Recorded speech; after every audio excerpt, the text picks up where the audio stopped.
Welcome, everyone. My name is Emily Cabbage. I am the Director of Marketing at NAFA, and I'm also the staff liaison for the Young Advisors team, the YAT team at NAFA. And on behalf of the YAT team, we are putting together this Advisor Ambassador program to give you a chance to learn a little bit more about the industry and some secret sauce tips from some of our best and brightest advisors on practice management tips and time management tips and all of those things under that umbrella. So today I'm going to introduce you to our speaker, Camille Tan, and I will turn it over to Camille.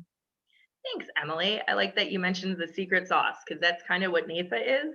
And the advisor program is a wonderful way to learn about NAFA and also learn about this career and find out for yourself some tips and tricks from those of us who have been there, done that, and want to pass that on so you don't maybe have to struggle as we did to learn these things. They always say experience is the best teacher, but it's also the most expensive and timely. So we can help you in any way, shape, or form. That's kind of what we're here to do. So with that, I'm going to give you our presentation, and I will fully disclose that originally this was done pre-COVID for tips and tricks, but then we've revised just a couple of things because the world has definitely changed, but a lot of it still translates. So hopefully you can find some value in your own practice with that. With that, I think, there we go. Oh, can I share my screen, Emily? And then I'll pull up the program. You'd think after a year I'd have technology down pat, but still sometimes a struggle. There we go. If I don't use notes, I'll be all over the place. So I fully admit that. And that is also with your presentations for your clients. Just a quick tip and trip. Use an agenda, use something that keeps you on pace. And I know a lot of this information isn't going to be new, but hopefully it will make you think about it just a little bit differently or think about implementing it in your day-to-day life. So with that, like I said, this was originally done pre-2020, so optimizing time management, cash flow, and I added and surviving 2020. So we've moved into 2021 and we're all finding a new normal. If any of you have a bet going as how many times you hear that in a given day, there's one. But I will try to stay away from any of the cliches that we've had. We all know them. We know that it's, a new normal, a new way of doing business. But some things haven't changed. So with that, a little bit about time management and surviving cash flow. So we all know time management's a never-ending battle. This past year has probably proven that more than anything. The work-life balance, and then all the changes with teaching from home, learning from home, working out from home. We've all seen how time management is a never-ending battle. That was probably a picture of me that you're looking at on Monday as I was trying to revise this to make it a little bit more current and include some of the topical information. But we know that's us on any given day. We have multiple things coming at us. And oh, by the way, don't forget to pick up the kids from practice if they're at practice, or maybe don't forget to help the kids learn how to play t-ball in the backyard. So the thing about our world, we all have everything going in a given day. This is a little bit about me.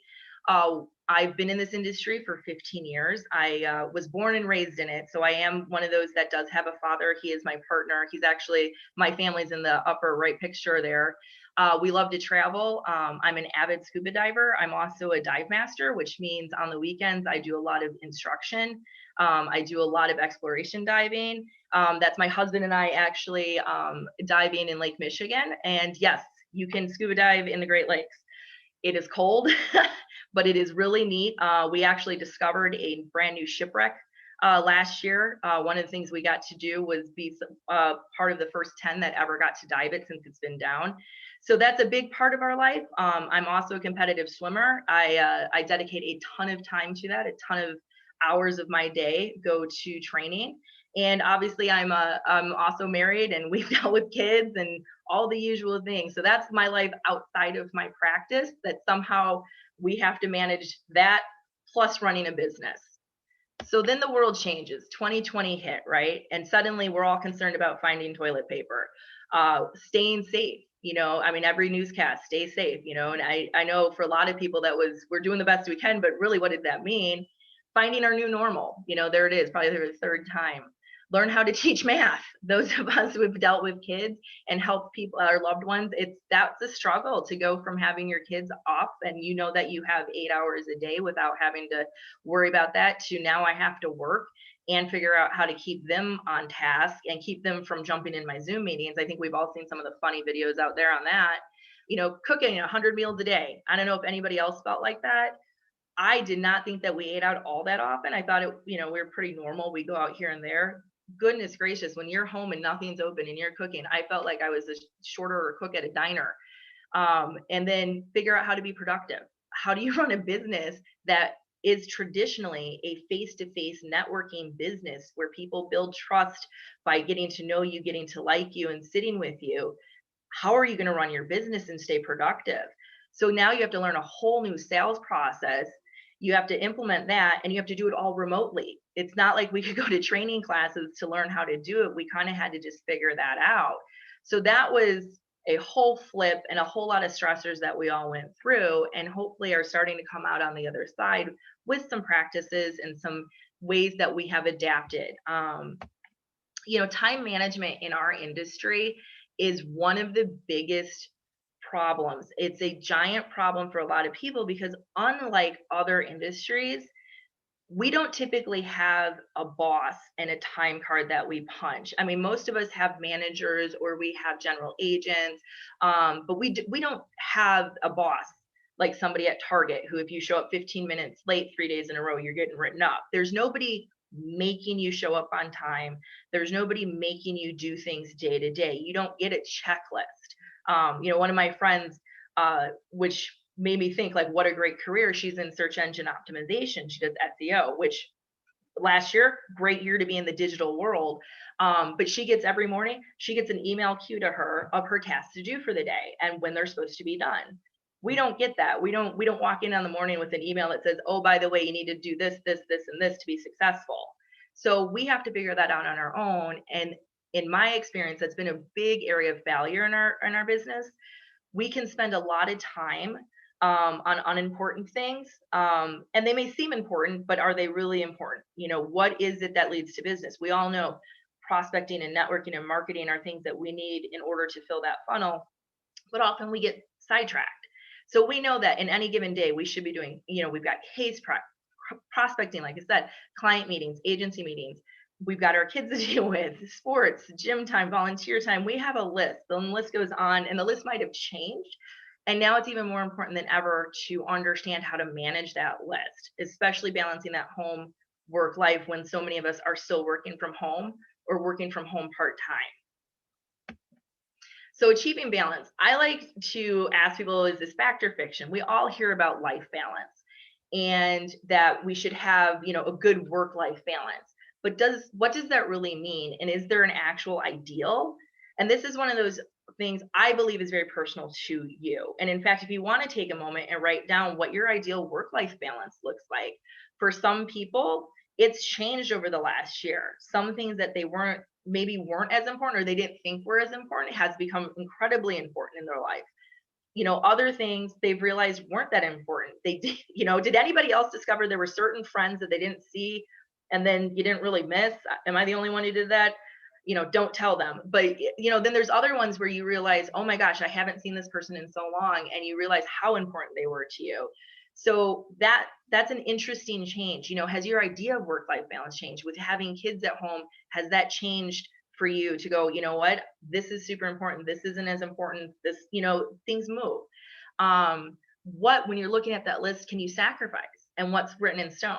Can you sacrifice cooking that whatever, that third 100th meal of the day when the kids are hungry and say, what, we're just going to do pickup. That is a work in progress. And the thing that about work-life balance that at least for me, what works is each week I look at is a little different. There are some weeks that are very heavily family or athletics based or scuba based. Some weeks it's a little bit more lifestyle balance and work isn't as hard. And please don't tell anybody that, but it's not that work isn't as hard. It's just that flips. And then the next week or the next month is going to be hitting it really, really hard, and I'm going to be working those 12-hour days. Today's a perfect example. We have meetings this afternoon all the way till 7 p.m. So we don't try to do that obviously every day, but there are days that happens. So today and this week has been a work week. So it's an ebb and flow, but overall, I try to maintain some sort of balance between that in order to keep me sane and happy and healthy, and keep my family sane and happy and healthy, and also keep my business productive. So I had mentioned this. A lot of agents, we fall in the trap of doing things that seem important but are not exactly that important. We know this is one of my this grid, and it's been used for years. I think I remember seeing this in college. The important, urgent stuff. We all kind of do get those lists here and there. We've all had that. Hey, you need to get back to this APS. You need to get to your client, get a signature. Those kind of things they're important, they're urgent. You need them in order to move that case along. The not important, not urgent, and this is, I love the angry guy at the fax machine. Well, this could also be, I know a lot of us have probably experienced this over the last year, the computer issues we've had from trying to work from home, the kid running in with the project that is seemingly very, very important while you're trying to do case prep or trying to make your prospecting calls. So there are things that pop up in any given day, but it's also nice to, organize them in some semblance of, is this important? Is this urgent? The other thing to be aware of is the not urgent but super important. And that's the strategy of this business, that's the marketing, the business planning, the ideas that you put forth that are going to make your business run. And those would get lost easily on any given day, let alone any given week, because it's important to do, but it's not urgent.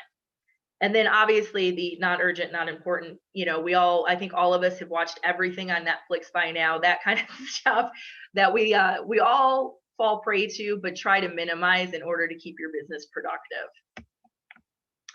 So this is a little bit of a group exercise and also a little bit of a way to help you prioritize, because time management really comes down to a couple things, one of which is prioritizing. If you don't know what your priority is any given day, week, or month, how do you know to make that the focus of your business at that point?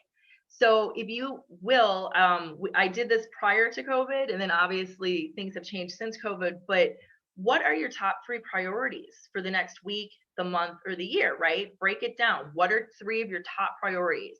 And what are they business-wise and maybe personal?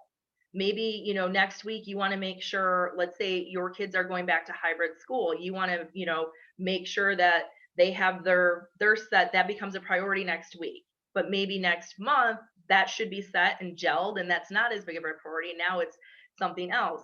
So what are your priorities the next week, the next month, the next year, both business and personal wise? And if you know what those priorities are, those priorities become very set in stone, if you will. And if you see that the graphic here is a jar, kind of rocks of varying sizes and sand. And that's important because it leads to an exercise called the life jar. And this is something that has helped me with my practice, my business, as well as just my personal life, which is why it's called the life jar. That's not specifically my actual life jar, but it's a good graphic.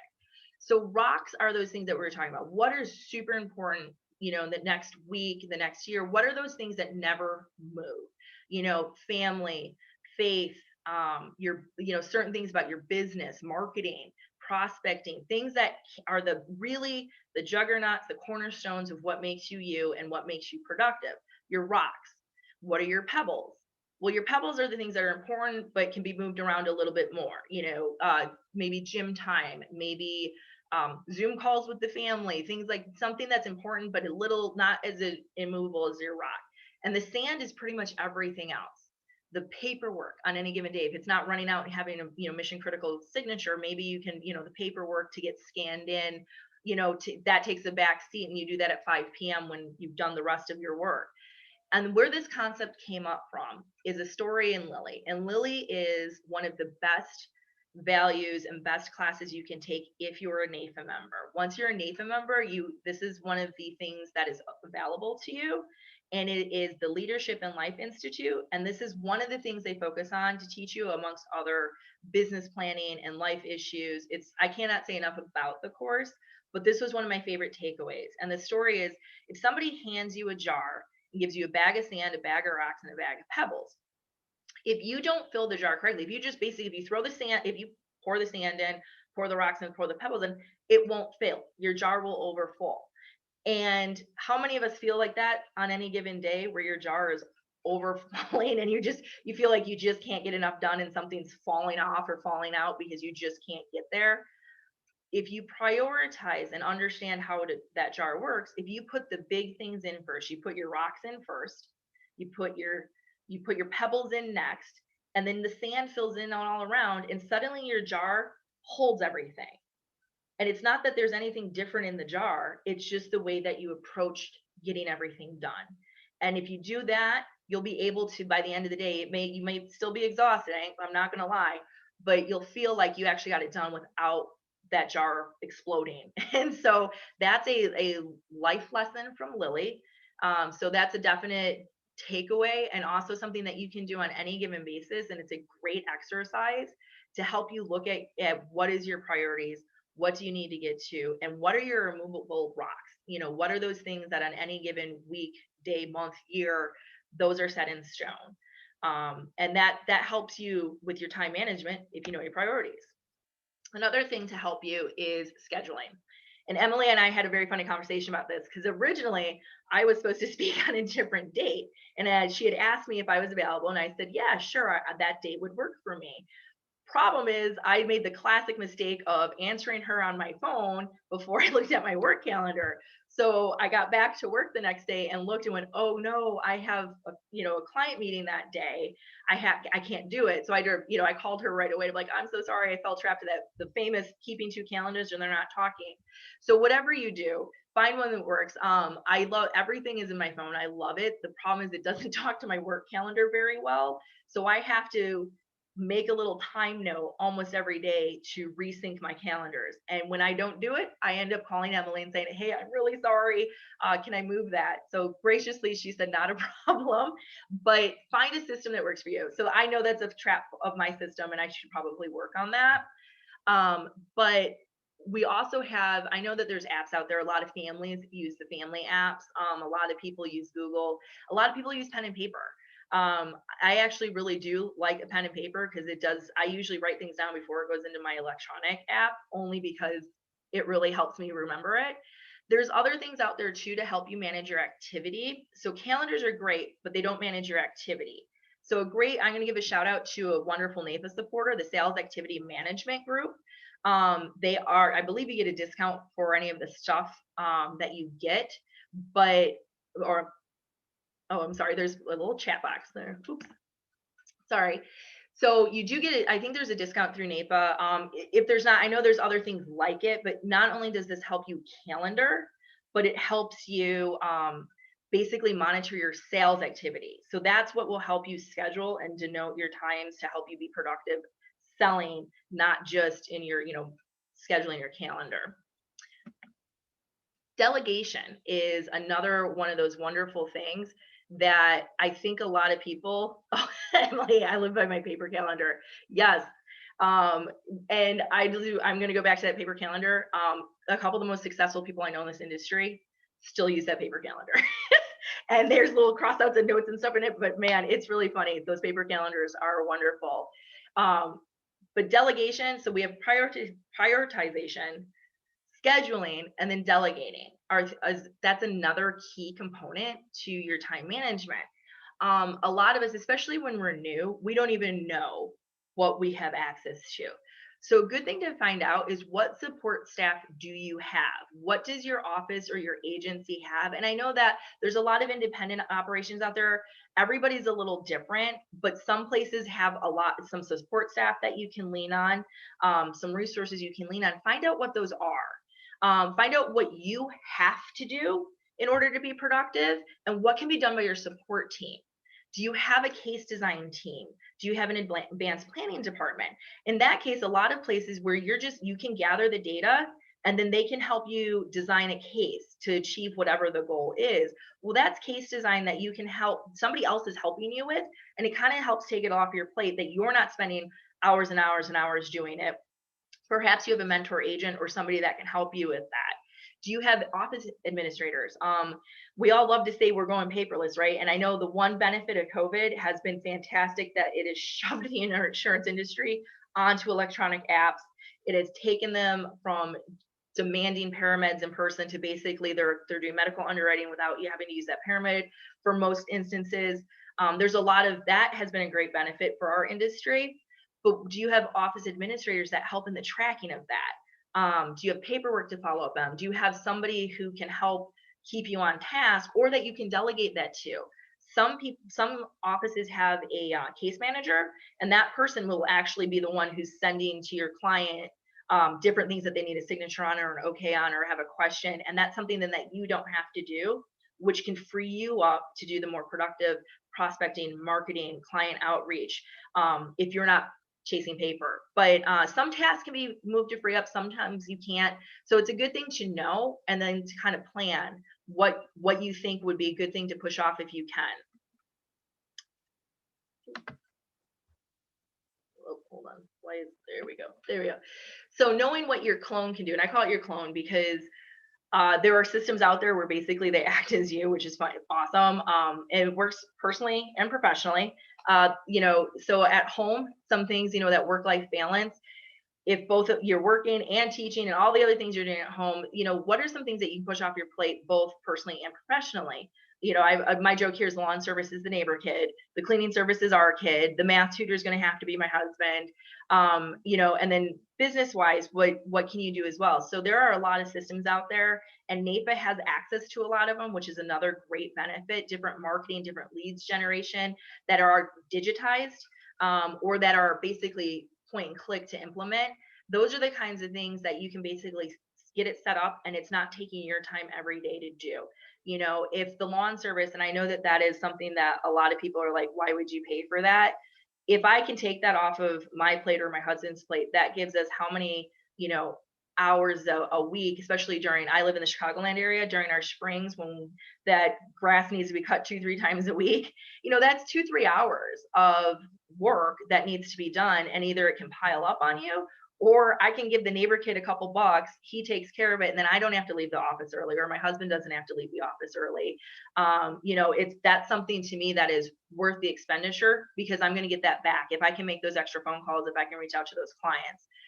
Same thing with I'm sorry, I did change that. I changed it because of COVID, but I had on there some of the home delivery food services. That has been a great thing, especially if you can do them week to week. I'm not going to lie, we did try that a couple of times when we both had crazy busy weeks, and I'm like, I don't want to go to the grocery store, and I also don't want to try to think about what's dinner. So it's amazing. Those little boxes arrive and you can cook a couple meals. So those are the types of things that if I can push off, and if you can push off, but stay productive. The thing is not to push it off and watch Netflix. The thing is to push it off and still be prospecting, marketing, find some way to invest that time in your family or your business. Cash flow, and I put this up here, and it's something that we talked about. We've talked about on the Young Advisors team for many years. Again, going back to, you're a business owner, but in a very non-traditional business. So you don't have that boss. You don't have a paycheck every 2 weeks or every other week, however payrolls run in a lot of places.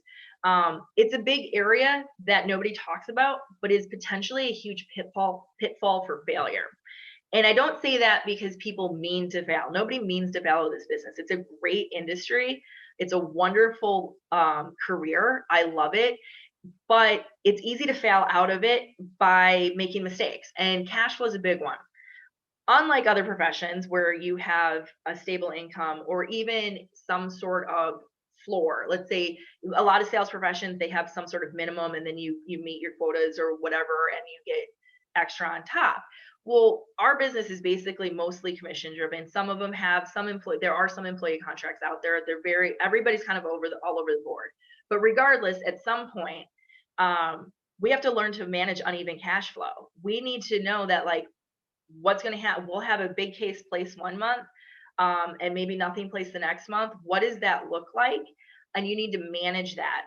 Cases, depending, especially if you're in the independent space, they pay at different rates and different times. And even if you're working with a captive carrier, if you miss a cutoff date, that case may not pay for another month, another 4 weeks or 6 weeks, depending on how they pay. So it's important for you to know how you get paid. Please ask somebody. Make sure you know your contracts. Make sure you know your commission rates, and make sure you know how the cases pay, so that you're not surprised, or looking back going, okay, well, we got the huge check this month, but then we got zero, and then we don't know what to do because we spent it all. So they all pay at different rates and times. Don't live case to case. Make a plan. Okay, we tell our clients that we will be planners for them. We also have to plan for ourselves. So going into this business, plan to be a business owner. What will you need each month to live on? What will you need each month to market? What will you do with any extra? So let's say you get that big case finally goes through, you got all the APSs in, all the paperwork's done, the ink's on, the check was written. Hallelujah, right? So that big case finally pays. Well, what are you going to do with the extra? If you devise, this is what I need to live on. If I was working at a different career, this is what I would need. Anything above and over that, I consider extra. So then if you earmark that for marketing, expansion, there's different things. If you tell yourself already, you have a plan, you have your business plan, and it's like, with this money, I will then be able to invest in this. Mentors can really help with this. If you find a mentor that is very similar in business style to you, and you're looking to do what they do, whether that's assets under management, multi-line, straight life and DI, a combination, that will help you. And they can also give you good advice on where the next priority for that cash flow should go. So by knowing your needs and wants, we all know we need to live in a house, we need a car, we need groceries. Well, the other stuff becomes wants. So if you can take that money, and especially now in the digital space, where some of our marketing, I'm not going to say was cheap. I'm not trying to say it's cheap, but it was easier to go to networking luncheons or chamber meetings or young business owner meetings, and you could do that, and that was all in-person stuff. Well, now it all has to go online somehow, depending on what your state is. And I outside of Chicago, so Illinois has been in quite a shutdown. So we're just now getting back to a little bit of face-to-face stuff. But over the last year, none of that was accessible. So for us to replace that, we had to spend a lot more money on our marketing budget than we typically do, because now we're moving into an area where we have to buy space, as opposed to going to a luncheon and meeting a couple business owners and connecting with a couple people, or working on our using our existing network. So you are a business owner. So I asked some of my business owner clients when they were first starting up, some of the things that they've learned, because if you think of yourself as a business owner, it really does help to know that you have to prioritize different things. One of the things that they came out and said, optimizing their operating budget. Learn what you can pay monthly, and that will help you reduce your overall cash outflow in any given month. That's one of those things that I think a lot of us don't think about. But if you can optimize your cash flow to keep basically your monthly payments to a minimum, as long as it's not costing you money, that might be a way to keep your overall monthly budget down. Take advantage of discounts and reduced rates where you can, and be very savvy. NAFA is a great marketing place for ideas, and also for business. We have different discounts and different businesses that we cooperate with. I get my E&O insurance through NAFA, and it is cheaper than anything I can get out of the market, and they do a wonderful job. So learn where you can get a discount where it makes sense. Another reason, so learning a model that works, and I had mentioned mentors, attending meetings and implementing ideas is a great thing that you can combine with discounts. That's another one. We need a ton of education in this business. We need to learn the industry. We need to know everything that's going on currently. What are the current trends in taxes? What are the current trends in financial planning or assets under management? All of these things are always changing and evolving. So those meetings are really, really important. I know that any given day we could probably do 4 or 5 webinars. NAPA is a great resource for that. Just like this, they have speakers all the time. And when the world does go back to a little bit more normal, there's a lot of in-person stuff that we do. And that is a great way to not only get some education, but also learn about, possibly finding a mentor, seeing what different models work for you, all in one low monthly price. So going back to point number 1, learn what you can pay monthly. And so if you can get your CE credits and your education knocked out what a great thing to do. Kind of kills, 2, 3 birds with one stone.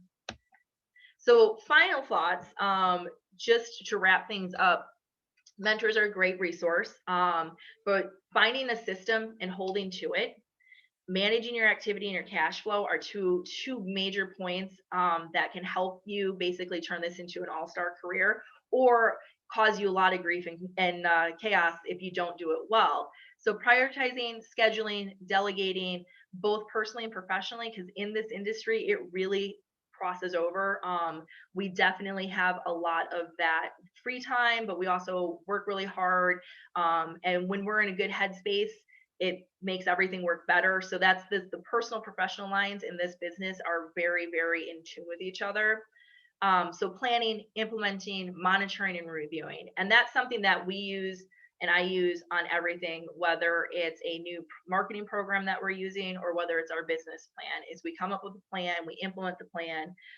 We have a given time period that we like to monitor the plan, and then we review. So that works with just about everything in life. It's nothing new, but hopefully that gives you some insight into some time management and some cash flow tips and maybe some ideas about the backside of this industry that's not as glamorous as some of the sales ideas, but incredibly important for you to stay productive, and to remember that you're a business owner and that your time is valuable and you need to prioritize your time so that you're doing all the things that then will make you successful. So with that, I will turn it back over to Emily. Thanks, Camille. That was fantastic.